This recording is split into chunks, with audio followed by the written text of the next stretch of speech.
I don't think anybody wakes up in the morning and says, boy, today would be a great day to jerk around my company. If you can't find a way to be completely honest with your customers, maybe they're going to come back one more time, but I promise you they are not going to come back twice.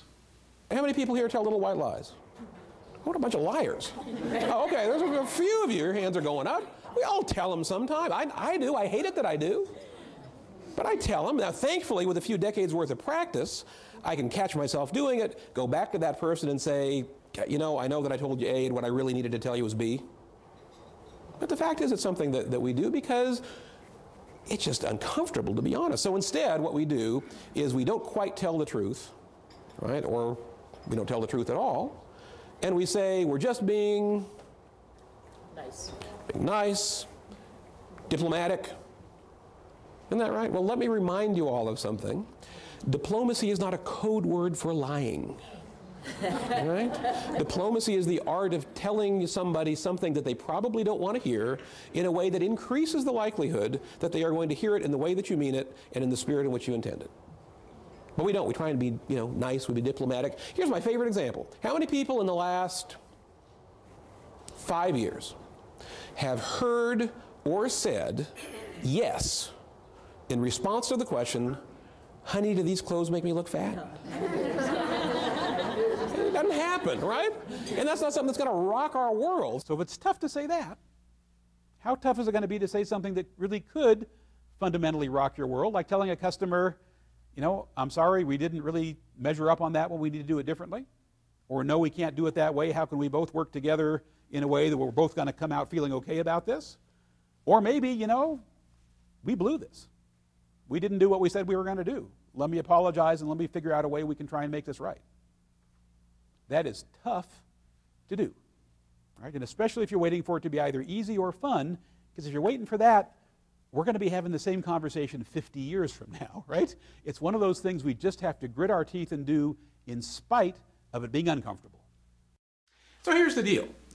The alignment between what you say you do and what you actually do is exactly where customer trust lives. And I work with departments and with companies who want to be certain they're getting that alignment exactly right. So, as a place to start, how sure are you really about the clarity of what you're promising both your internal and external customers? The single most abused word that I see on value statements, and I see it all the time, is integrity. Now, let me be abundantly clear. I am not anti-integrity. I hope no one in this room is anti-integrity. I am certainly not. I just don't know what the hell it means. Right? It can be interpreted a whole variety of different ways. It's squishy. Right? I mean, what always comes to mind is what was the idiotic Supreme Court decision from the 70s, I guess it was, on pornography, where the justice said, I can't tell you what it is, but I know it when I see it. Right? Well, I mean, that's kind of like integrity. We try and do integrity. We forget that, like employee engagement, it's an outcome. Right? You don't make people engage to do things that engage you. You don't make people do integrity. They align their values and their behavior, right? And it's an outcome. And let me tell you why this is so important. By example. So we're having this conversation. I mean, I'm obviously doing the majority of the talking. There's some back and forth. We're having this interaction. Is this an interaction that is based on integrity?